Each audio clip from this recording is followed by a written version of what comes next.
Welcome to Penrose Learning, where we make understanding easy. You start by locking your receiver to the correct datum and enabling augmentation. This reduces systematic error. Next, power the unit, attach the antenna, and enable SBAS or RTK correction if your workflow requires it. Then you establish a control point. Place the pole over the mark, wait for a stable fix, and log coordinates and time. This first accurate position anchors the entire survey, so make sure the receiver reports the expected solution quality before you proceed to traverse or stakeout. Once you have a control reference, choose the collection mode that matches accuracy targets: static for high precision, kinematic for mobility, or stop and go for mixed sites.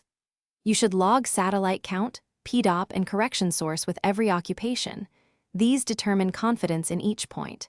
Move methodically along your traverse, collect redundant measurements to average out short-term errors, and run quick consistency checks every quarter hour. This keeps systematic drift visible and lets you correct course before errors compound.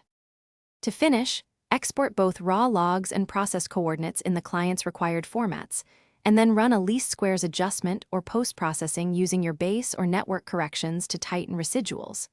Make sure to document antenna height and any manual offsets before finalizing.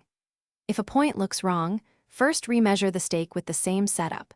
Then verify antenna height, NME/RTK settings, and watch for multipath or incorrect datum. Reprocess with corrected parameters. Usually that resolves most anomalies. Thanks for watching. If this was helpful, leave a like and consider subscribing. See you next time.